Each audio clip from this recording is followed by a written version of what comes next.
Un mare banc de pești chiar aici lângă feribot.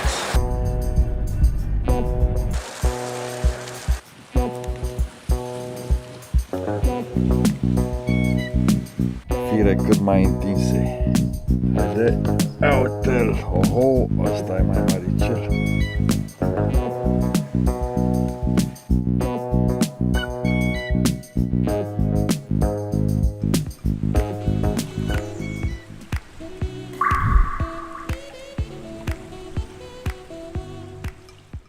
Bună dimineața, domnilor cormorani! Am lăsat Dunărea în spate și mergem să pescuim într-o locație cu totul nouă și deosebită. Fii pe fază, cormoran!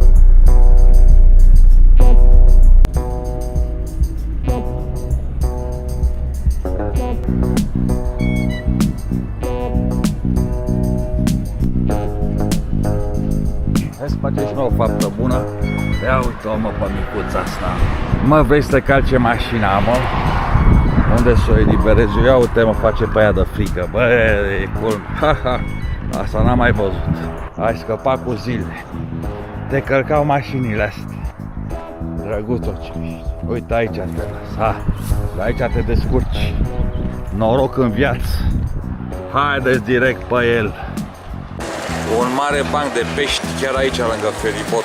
Nu știu dacă se văd.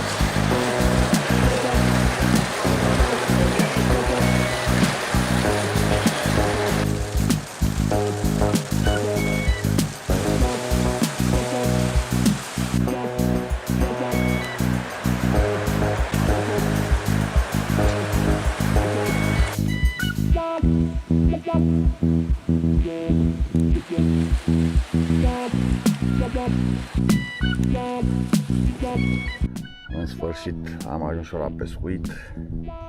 Aș fi trăit cu impresia că grecii au bere proastă. La terasele de pe aici găsești doar mitos și alte genuri de bere de-astea comune. Dar la supermarket am găsit niște beri de ale locului foarte bune și ieftine totodată. Cea mai scumpă 2 euro. Extraordinar de bune. M-am instalat și la pescuit, momentan am încercat doar cu undița la miez de pâine. N-am avut inspirația să iau camera din prima. Am prins o plătică de mare, puțin mai mică decât palma. E un loc bun de pescuit aici. Am avut aventuri până am găsit un loc în care să ne cazăm așa cum trebuie. Locul în care venisem țintă nu era deschis, adică campingul. O să vă arăt într-un episod viitor și campingul e superb. Și în portul ăsta, e un port foarte micuț, se vede apa, deci are o adâncime cam de vreo 5 metri aproximez. Eu i-am dat pluta aproape până sus și tot n-am ajuns la fund. Se văd foarte mulți pești. Am recunoscut câțiva chefali, dorade, să văd cum revin de hack. Momentan la miez de pâine, v-am zis, o plăticuță, îl mai încerc așa relax pe miez de pâine, după care vedem ce improvizații mai facem. Am la mine de toate, mai puțin nadă, mai puțin momeală vie. Opa, am avut trăsătură, să las asta. Am țaparine, am tot ce trebuie, dar momentan bem berica asta și ne relaxăm. Așa. Vreau să fac o serie de câteva episoade, bineînțeles dacă avem și activitate pescărească. Mamă, deci pe cuvântul meu a trecut o torpilă, v-am zis, se vede până jos. Sunt niște torpile mari la 1 kg, 2 așa. Să văd dacă reușesc să le păcălesc și pe astea cu ceva. Am și râmele alea artificiale de mare. Avem tot timpul să-l încercăm în toate felurile posibile. Dar și miezul de pâine știu că e o momeală foarte bună pentru multe specii. În trecut, când am fost, cineva prindea cu o felie de pâine pe care rotea pur și simplu ca o țaparină. Avea într-un metru de gută legate cam 7-8 tacele, rotea de jurul împrejurul feliei de pâine, Le-a aruncat cu ajutorul unei plute gen bombardă, puțin în larg, 30-40 de metri, și venea o specie de pește care ataca felia aia, veneau în bancuri și se mai agăța câte unul de coadă, de spate, de cum îl nimerea pe fiecare. M-a terorizat ce mă păcălește, am avut o serie de vreo 5-6 rateuri una după alta. Pleacă cu ea jumătate de metru, trag, îl simt 2 secunde și scapă. Îi vin de hack eu până tot la miez de pâine, n-am schimbat. Chiar vreau, dacă prind o plătică de mare, o să o țin și o să o fac bucățele, să vedem dacă îl înveselim mai bine și pe cărniță. Hai mă băiete, hai mă să iau și eu unul să le arăt la cormoran ce pește avem pe aici. Doamne Dumnezeule, deci au trecut 20 de secunde de când am oprit. Am scăpat unul imens la miez de pâine, da? Deci nici mai are rost să vă zic că miez de pâine și asta. Am tras de vreo 5 secunde, că trebuie să-mi pun camera, să o las, să-mi pun camera pe mine. Cu toate că n-am brâu. Am doar o prindere de aia, să o pun pe șapcă. Mamă ce am tras de el. La puțin timp am tras, 3-4 secunde, dar s-a simțit pește la jumătate de kil cel puțin. Nervoși rău ăștia oricum, și plătica aia mai mică ca palma a tras de undiță de... Uite, mai văd o torpilă, degeaba vă arăt că nu se vede pe camera asta. Trece cât o torpilă pe aici, îți tremură picioarele când o vezi. E vat bun aici, uitați, acolo iese în larg, e adăpost, circulă mulți pești pe aici. În prima fază, când am văzut plaja asta, eu aveam o locație, campingul la care aveam de gând să merg era undeva pe lângă port. Lângă un port unde ieșeai mai mult în larg de pe digurile respective. Și mă gândeam că e mult mai bine acolo, dar s-ar putea ca aici să fie și mai bine.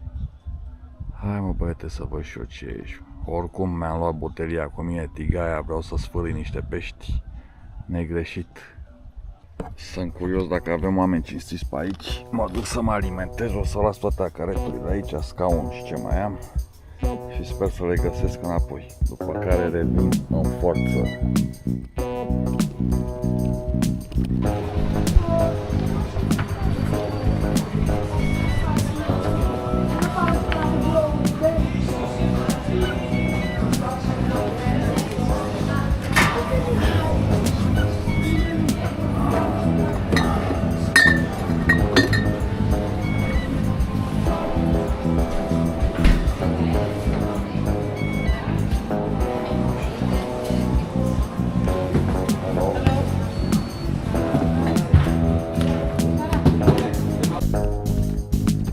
Gata, stimabili cormorani, alimentați, o să-i venim de hac. De aici ieșim direct la locul faptei. Ce ne facem, amanito, cu peștele ăsta? Ce ne facem cu peștele ăsta? Am legat caninul de scaun și așteptăm să tragă peștele. Ora 6:30, un soare orbitor, îl avem în spate. Dar acum ar trebui să ușor se activeze. O să am toate astea după mine, am luat și niște cremburi, să-l încep la bucățică de cremburi, să vedem. Cred că pieptul de pui va fi varianta sigură și cu crevete. Crevete congelate, ia bucățele. Bineînțeles, spinning-ul îl voi rezerva pentru altă zi și pentru alt episod, dar cu siguranță nu va lipsi. În spinning mă bazez cel mai mult pentru peștii mari care am văzut pe aici. Cu siguranță țaparine, spinning vor funcționa cel mai bine. Azi, fiind prima zi de pescuit, stăm să ne relaxăm la staționar. Mai am aici niște improvizații să-i fac pentru chefal și cu râmele astea. Ia să vă arăt mai exact. Da, mai vorbesc cu cormorani, da? Salută și tu pe domnii cormorani. Păi da, ai scos limba de 1 metru. Ce să-ți fac? Asta este. Așa e la mare. E, bravo, uite. Și viermii ăștia de la Berkeley ar putea să funcționeze bine. Așa sunt cu usturoi. Nu știu cât îi place. Ia uitați-i. Nu ăștia, să știți că îmi pun bază.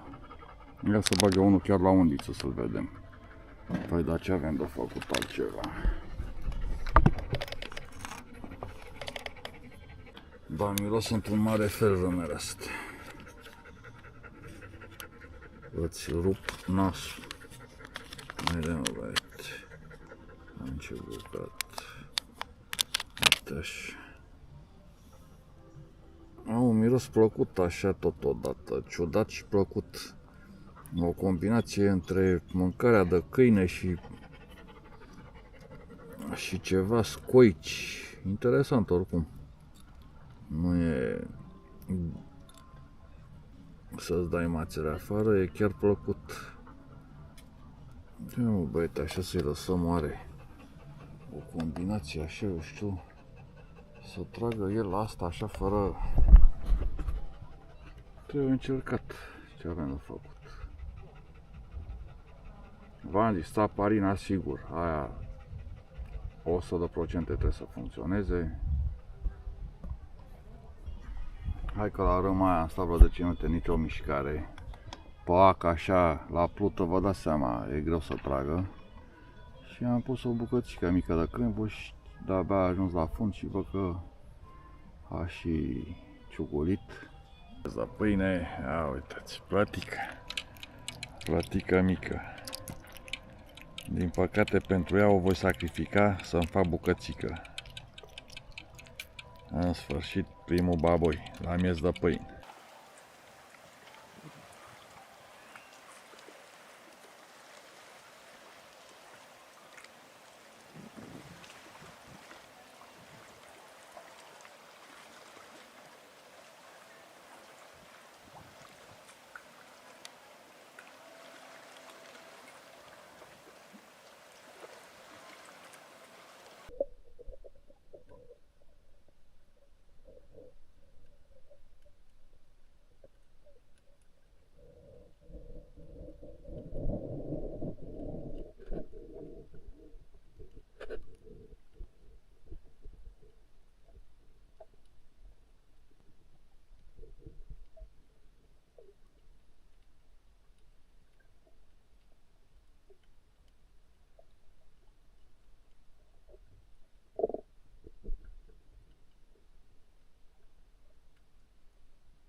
Dacă se vede pe asta că e foarte mică, eu când am prins prima oară am rămas uimit ce dinți poate să aibă.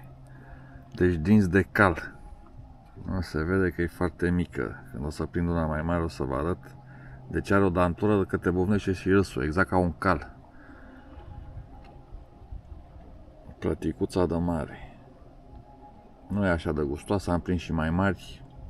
Surprinzător, nu e foarte gustoasă. Adică e mai fadă decât un chefal, dar e distractiv de prins. E cam predominantă în apele mării pe aici, o vezi cel mai des. Uitați ce codiță frumoasă are. Voi încerca să fac o bucățică mică să vedem dacă reușim să prindem și altceva. A început să activez. Da, mici. De ce mică e asta? Dar a început să tragă unul după altul. O să pregătesc camera, stăteam cu o mână pe cameră, uite ce zbătător e.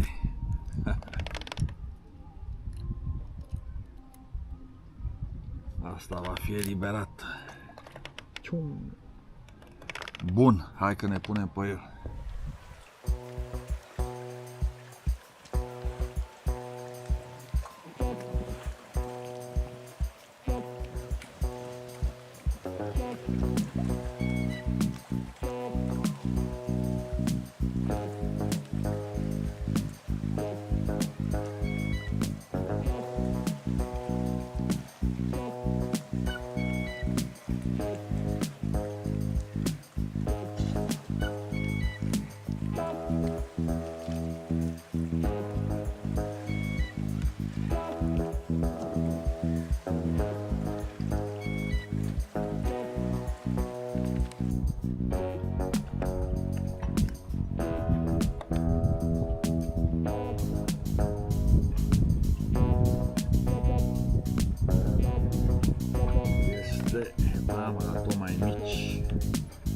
deja exagerat, de mic în mai mic.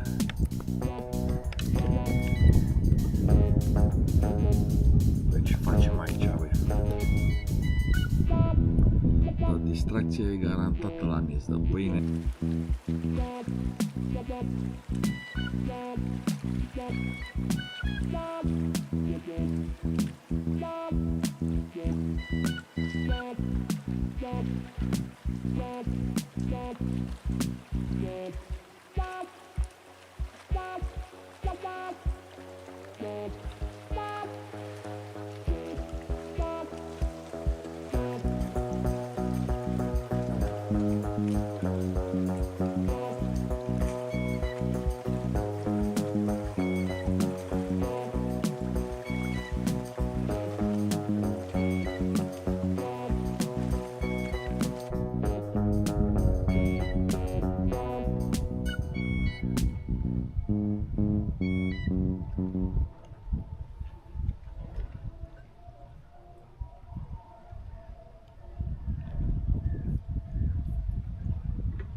Oho, am mai luat una, uite, bă, ce nerv are în ea.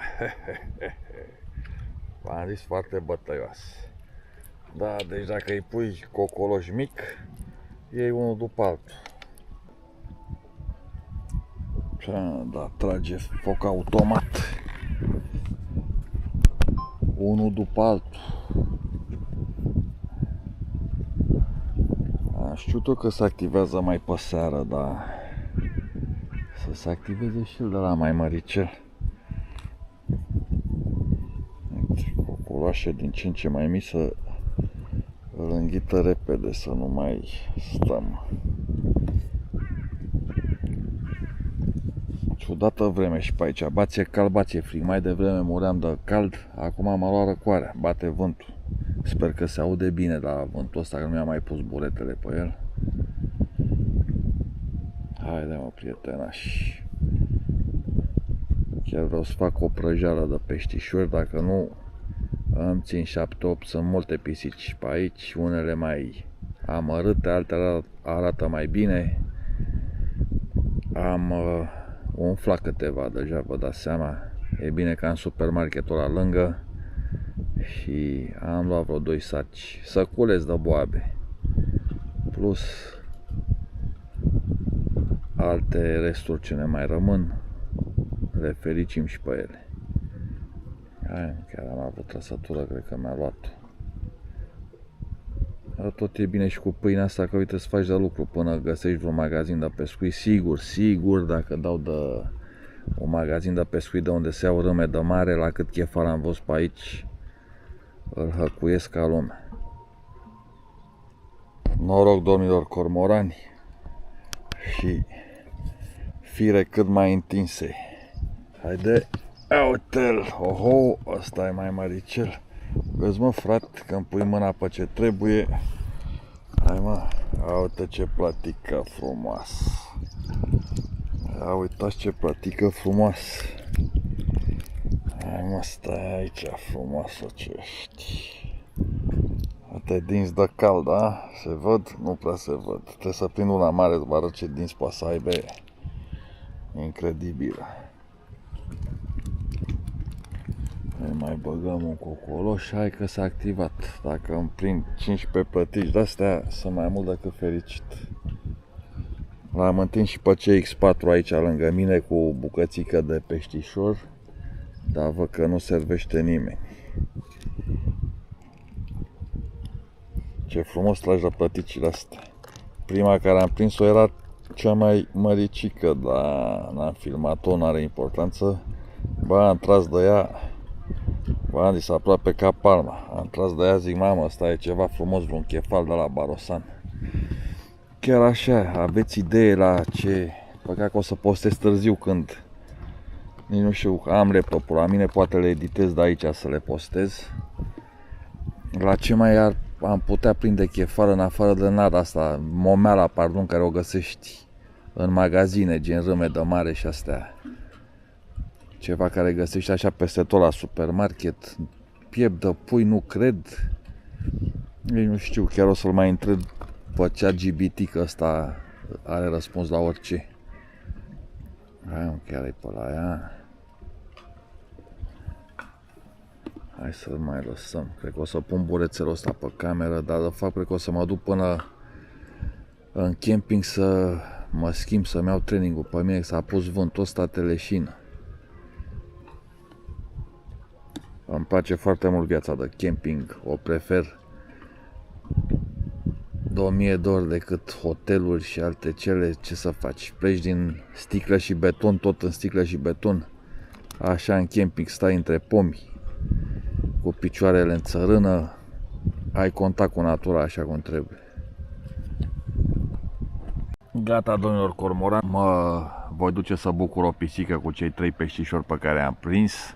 Ați văzut că am mai și eliberat. N-au intrat zilele în sac, vor urma încă câteva zile de pescuit. Pentru ziua de azi ajunge. Văd că nici nu mai trage, că aș mai fi stat. Dar se pare că peștele nu vrea să mai servească. Așa că încheiem. Până data viitoare, să ne vedem sănătoși și fire întinse.